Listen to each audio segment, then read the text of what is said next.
Hello, അമ്മ മനസ്സിൻ്റെ പുതിയൊരു എപ്പിസോഡിലേക്ക് എല്ലാവർക്കും സ്വാഗതം. ചാനൽ ആദ്യമായിട്ട് കാണുന്നവരാണെങ്കിൽ ഒന്ന് സബ്സ്ക്രൈബ് ചെയ്തിട്ട് ലൈക്ക് ചെയ്യണേ.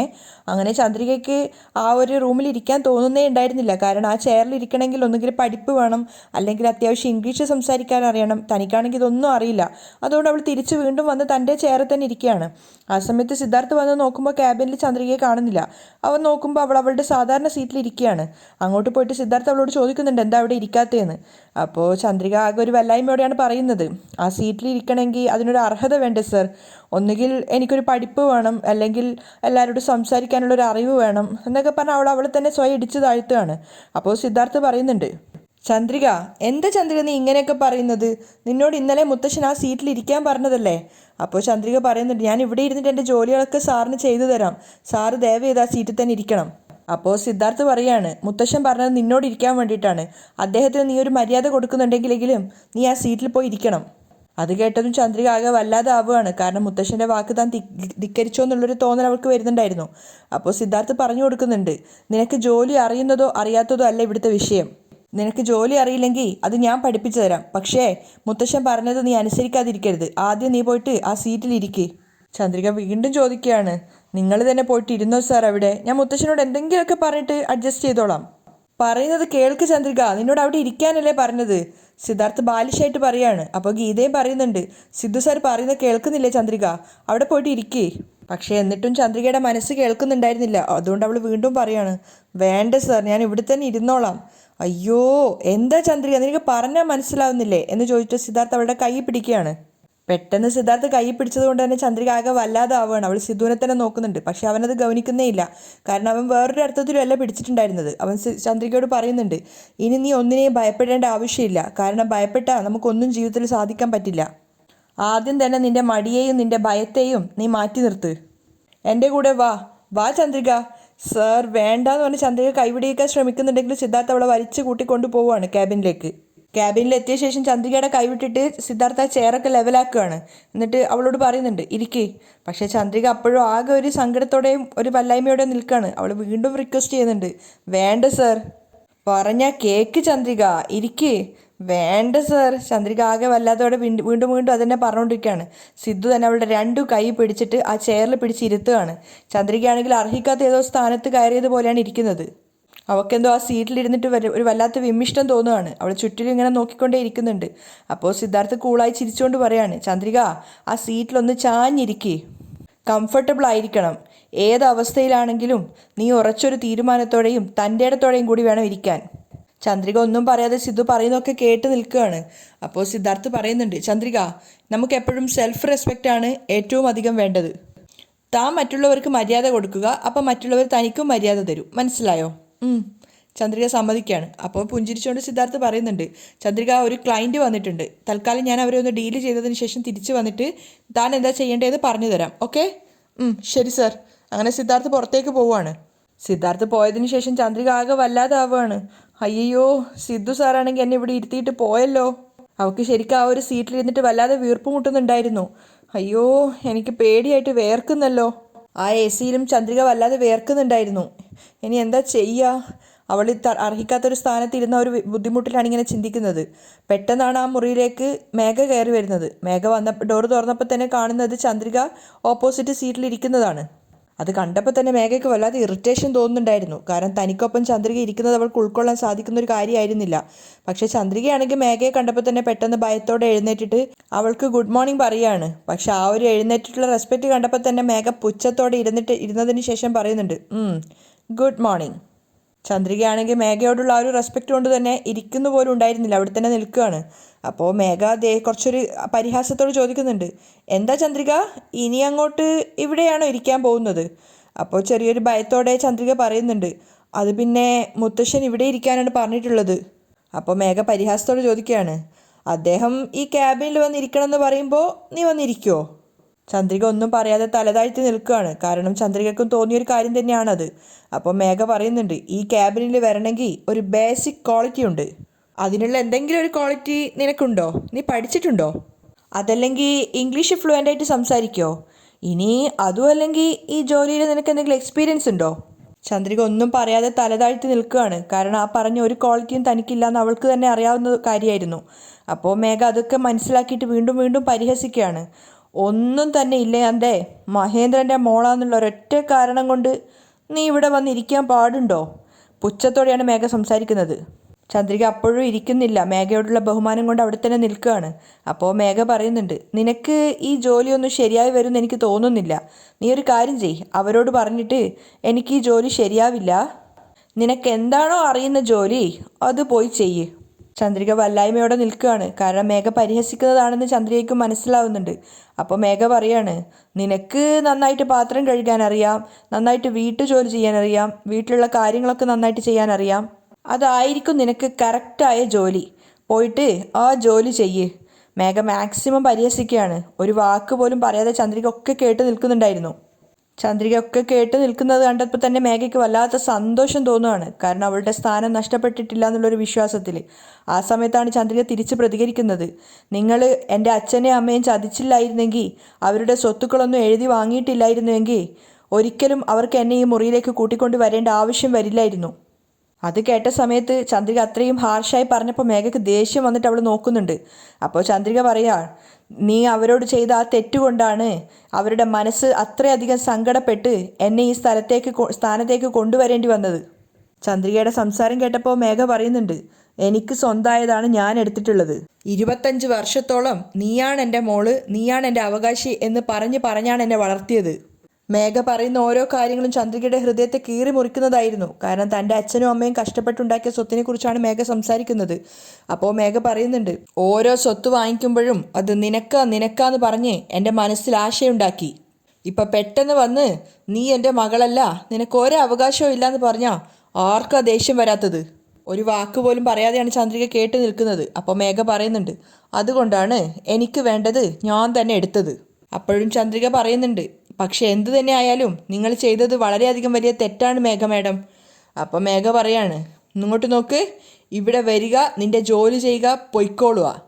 വെറുതെ ഈ ഉപദേശം തരുന്ന ജോലിയൊന്നും എൻ്റെ അടുത്ത് വേണ്ട.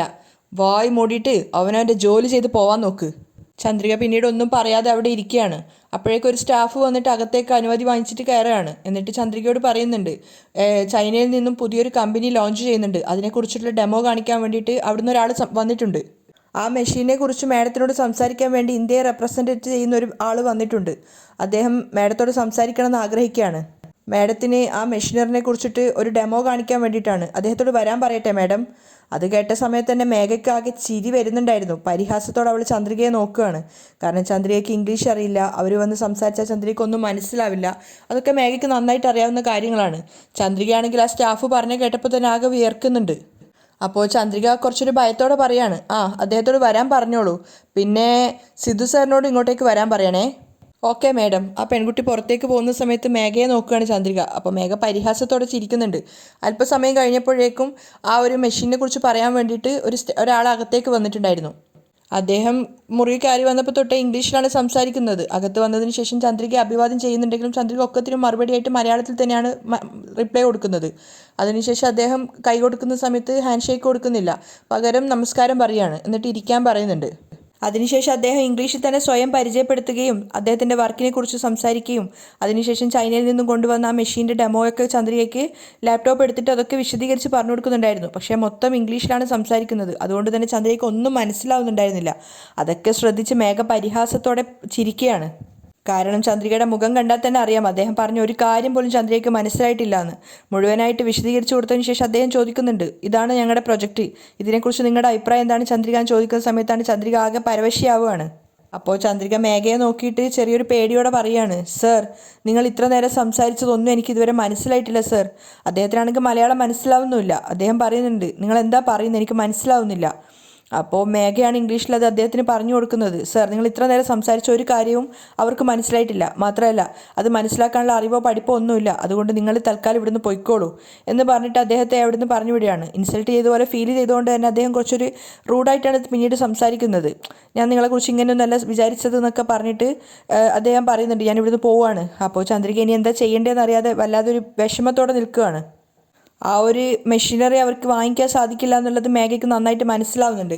അയാൾ പോയതിനു ശേഷം മേഘ പരിഹാസത്തോടെ ചന്ദ്രികയോട് പറയുന്നുണ്ട്, തെരുവിൽ കിടക്കുന്ന കുപ്പ കാറ്റടിച്ചിട്ട് ഗോപുരത്തിൻ്റെ മുകളിൽ ഒട്ടിയെന്ന് വിചാരിച്ചിട്ട് ആ ഗോപുരം ആ ഒരു കുപ്പയ്ക്ക് സ്വന്തമാവണമെന്നില്ല. ഒരിക്കലും ആവില്ല. അവൾ ചന്ദ്രികയെ പരിഹസിക്കുകയാണ്. നിനക്ക് ഈ ഓഫീസും ഇവിടുത്തെ ജോലിയും ഇതൊന്നും ഒരു കാലത്തും മനസ്സിലാവാൻ പോകുന്നില്ല ചന്ദ്രിക. മര്യാദയ്ക്ക് നീ നിന്റെ ജോലി ചെയ്ത് പൊയ്ക്കോ. അറിയാവുന്ന ആരെങ്കിലും വന്നിട്ട് ഈ സീറ്റിൽ ഇരുന്നോട്ടെ, അതാണ് നിനക്ക് നല്ലത്. മേഘ മാക്സിമം പരിഹസിക്കുന്നുണ്ടെങ്കിലും ചന്ദ്രിക ഒരു വാക്ക് പോലും തിരിച്ചു പറയുന്നില്ല. അവൾ ഭയങ്കര ചമ്മലോടെയും അതുപോലെ ആ ഒരു ക്ലയൻറ്റ് നഷ്ടപ്പെട്ട ഒരു സങ്കടത്തോടൊക്കെ ഇരിക്കുകയാണ്. അവളുടെ കണ്ണ് നിറഞ്ഞിട്ടുണ്ടായിരുന്നു. പക്ഷെ ഒന്നും തിരിച്ചു പറയാൻ പറ്റിയൊരു അവസ്ഥയിലല്ല ചന്ദ്രിക ഉണ്ടായിരുന്നത്. അതേസമയം ആരതിയാണെങ്കിൽ സ്വന്തം മുറിയിൽ ഇരുന്നിട്ട് പൊട്ടി പൊട്ടി കരയാണ്. അവളുടെ മനസ്സ് നിറച്ചു അമ്മ പറഞ്ഞ വാക്കുകളാണ്. ഈ കല്യാണം നടക്കില്ല, അത്രയും സ്ത്രീധനം നമുക്ക് കൊടുക്കാൻ സാധിക്കില്ല എന്നൊക്കെ. അതുമാത്രമല്ല, അവസാനം കാണുന്ന സമയത്ത് ആകാശാണെങ്കിൽ പറഞ്ഞിട്ടുണ്ടായിരുന്നു, ഞാൻ നിന്നോടുള്ള ഇഷ്ടം കൊണ്ടാണ് വീണ്ടും വന്നത്, എനിക്ക് നിന്നെ തന്നെ വിവാഹം കഴിക്കണം എന്നൊക്കെ. അതുമാത്രമല്ല, ആരതിക്കാണെങ്കിലും ആകാശിന് ഒത്തിരി ഇഷ്ടമായിരുന്നു. അപ്പോൾ അത് നടക്കില്ല എന്ന് അമ്മ പറഞ്ഞതിൻ്റെ സങ്കടത്തിലാണ് ആരതി ഇങ്ങനെ പൊട്ടി പൊട്ടി കരയുന്നത്. ആകാശ് പറഞ്ഞ ഓരോ വാക്കും അതുപോലെ നടക്കില്ല എന്ന് അമ്മ പറഞ്ഞതൊക്കെ ആലോചിച്ച് വീണ്ടും വീണ്ടും കരയുകയാണ്. അപ്പോഴാണ് മേഘ അങ്ങോട്ടേക്ക് വരുന്നത്. മേഘ വളരെ ഹാപ്പി ആയിട്ടാണ് വന്നിട്ടുണ്ടായിരുന്നത്. മേഘയെ കണ്ട സമയത്ത് പെട്ടെന്ന് തന്നെ ആരതി കണ്ണൊക്കെ തുടക്കുകയാണ്. അപ്പോൾ മേഘ പറയുന്നുണ്ട്, ഒരു സന്തോഷമുള്ള കാര്യമുണ്ട്. എന്താ മേഘ?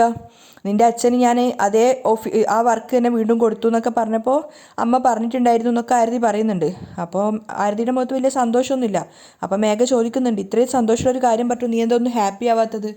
അപ്പോൾ പെട്ടെന്ന് മേഘ തന്നെ ചോദിക്കുകയാണ്, നിനക്കെന്തോ ഒരു പ്രശ്നമുണ്ടല്ലോ ആരതി, കാരണം 2-3 ദിവസമായി ഞാൻ നിന്നെ ശ്രദ്ധിക്കുന്നു, നിനക്കെന്തോ ഒരു ടെൻഷനുള്ള പോലെ. ഏയ് ഒന്നുമില്ല മേഘ എന്നൊക്കെ ആരതി പറയാൻ ശ്രമിക്കുകയാണെങ്കിൽ മേഘ നിർബന്ധിച്ച് ചോദിച്ചപ്പോൾ അവസാനം ആരതി പറയുകയാണ്, ആകാശ് വീണ്ടും വന്നിട്ട് പെണ്ണ് കാണാൻ വന്നിട്ടുണ്ടായിരുന്നു, പക്ഷേ കല്യാണം നടക്കില്ല എന്ന് അമ്മ പറഞ്ഞത്. അതെന്താ? മേഘ ചോദിക്കുന്നുണ്ട്. അവർ ചോദിച്ച അത്രയും സ്ത്രീധനം കൊടുക്കാൻ ഞങ്ങളെക്കൊണ്ട് സാധിക്കില്ല, അതുകൊണ്ട് ഇത് മറക്കാൻ വേണ്ടിയിട്ടാണ് അമ്മ പറഞ്ഞത്. അപ്പോൾ മേഘ തിരിച്ച് ആരതിയോട് ചോദിക്കുകയാണ്, നിനക്ക് ആ പയ്യനെ ഇഷ്ടമാണോ?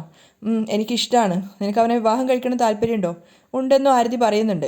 അപ്പം അങ്ങനെയാണെങ്കിൽ നീ ഇതിനെക്കുറിച്ച് ടെൻഷൻ ആവുകയേ വേണ്ട, അവർ പറഞ്ഞ സ്ത്രീധനം ഞാൻ കൊടുത്തോളാം, നിനക്ക് അവനെ തന്നെ കല്യാണം കഴിക്കാൻ പറ്റുമെന്ന്. ആരതിക്ക് കേട്ടത് വിശ്വസിക്കാനാവുന്നില്ല. അവൾ വീണ്ടും ചോദിക്കുകയാണ്, നീ പറഞ്ഞത് സത്യം തന്നെയാണോ മേഘ? തീർച്ചയായിട്ടും നിനക്ക് ആ പയ്യനെ കല്യാണം കഴിക്കാൻ സാധിക്കും തന്നെ വീണ്ടും അവൾ വാക്ക് കൊടുക്കുകയാണ്. അപ്പോഴാണ് ആരതിക്ക് സമാധാനമായത്. അവൾ നാണത്തോടെ അവിടുന്ന് പോവുകയാണ്. അങ്ങനെ പിറ്റേന്ന് ഓഫീസിലേക്ക് മനീഷ് വന്നിട്ടുണ്ടായിരുന്നു. പെട്ടെന്ന് മനീഷ് കയറി വന്നപ്പോൾ മേഘ പറയുന്നുണ്ട്, എന്തിനാ മനീഷ് ഇങ്ങനെ ഇടയ്ക്കിടയ്ക്ക് ഓഫീസിൽ വരുന്നത്? നീ ഇവിടെ ജോലി ചെയ്യുന്നില്ല എന്നുള്ള കാര്യം നീ മറന്നോ? അപ്പോൾ മനീഷ് പറയുന്നുണ്ട്, ഞാനൊരു പ്രധാനപ്പെട്ട കാര്യം പറയാനാണ് വന്നത്. എൻ്റെ കയ്യിൽ നിന്നും 20 ലക്ഷം രൂപ കട്ടെടുത്തിട്ടുണ്ടായിരുന്ന ആ കള്ളനെ ഞാൻ കണ്ടു ഇന്നലെ. അപ്പോൾ മേഘ പെട്ടെന്ന് ഷോക്കാവുകയാണ്. കാരണം അച്ഛൻ പറഞ്ഞിട്ടുണ്ടായിരുന്നെങ്കിലും മനീഷ് അങ്ങനെ ഓപ്പണായിട്ട് വന്ന് പറയുന്ന അവൾ വിചാരിച്ചിട്ടില്ല.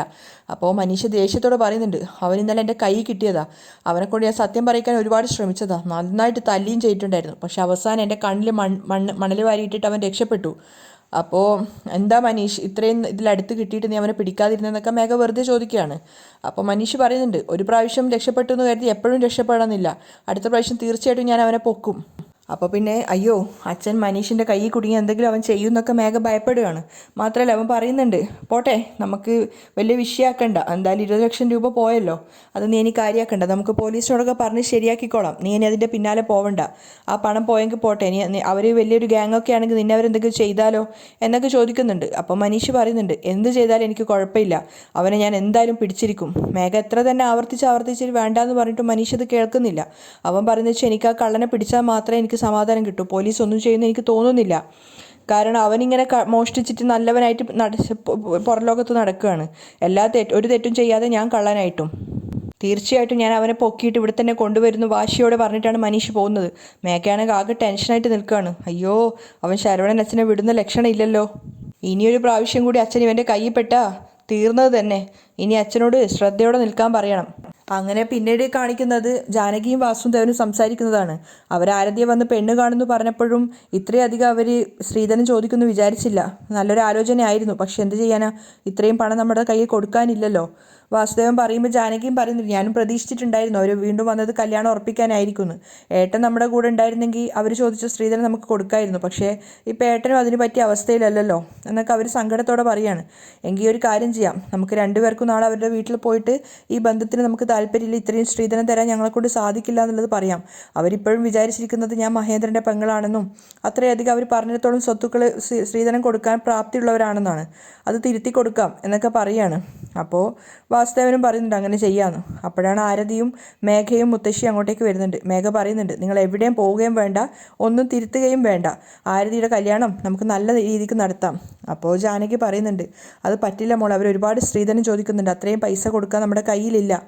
അപ്പോൾ മേഘ പറയാണ്, നിങ്ങളെന്താ എന്നെ അന്യായിട്ടാണോ കാണുന്നത്? അവരെത്ര സ്ത്രീധനം ചോദിച്ചാലും ആരതി ആഗ്രഹിച്ചതാണ് ആ പയ്യനുമായിട്ടുള്ള ജീവിതം. അതുകൊണ്ട് തീർച്ചയായിട്ടും ഈ കല്യാണം നമുക്ക് നടത്തുക തന്നെ ചെയ്യാം. അപ്പോൾ ജാനകിയുടെ കണ്ണൊക്കെ നിറയാണ്. നീ ഇപ്പം എൻ്റെ ഏട്ടൻ്റെ മകളാണെങ്കിൽ ഈ ചെയ്യുന്നതിലൊരു കാര്യമുണ്ടെന്ന് എനിക്ക് തോന്നുമായിരുന്നു. പക്ഷേ ഞങ്ങളുമായിട്ട് ഒരു ബന്ധം പോലും ഇല്ലാതെ നീ ഇങ്ങനെയൊക്കെ ചെയ്തത് നിൻ്റെ വലിയ മനസ്സാന്നൊക്കെ പറഞ്ഞിട്ട് ജാനകി മേഘയെ വല്ലാതെ പുകഴ്ത്തുകയാണ്. അവളുടെ കൈയൊക്കെ പിടിച്ചിട്ട് ഇങ്ങനെ സ്നേഹത്തോടെ പറയുന്നുണ്ട്, ഇങ്ങനെ ഒരു ഇത് ചെയ്യുമെന്ന് ഞാൻ വിചാരിച്ചില്ല, മരണം വരെ മറക്കില്ല എന്നൊക്കെ. അതൊക്കെ കാണുമ്പോൾ മുത്തശ്ശിക്ക് ദേഷ്യം വരികയാണ്. ഈ മേഘ ഇത് എന്ത് ഭാവിച്ചിട്ടാണ്? കാരണം അവർ അത്രയേറെ സ്ത്രീധനത്തിനൊക്കെ ചോദിച്ചിട്ടുണ്ട്. അതൊക്കെ കൊടുക്കുമ്പോൾ മേഘയുടെ കയ്യിൽ നിന്നാണല്ലോ പൈസ പോവുക. മേഘ പറയുന്നുണ്ട്, നിങ്ങൾ ആദ്യം തന്നെ എൻ്റെ കൂടെ സപ്പോർട്ടിൽ നിന്നപ്പോൾ തന്നെ ഞാൻ വിചാരിച്ചതാണ് നിങ്ങൾക്ക് എന്ത് ആപത്ത് വരികയാണെങ്കിൽ ഞാൻ നിങ്ങളുടെ കൂടെ തന്നെ ഉണ്ടാവുമെന്ന്.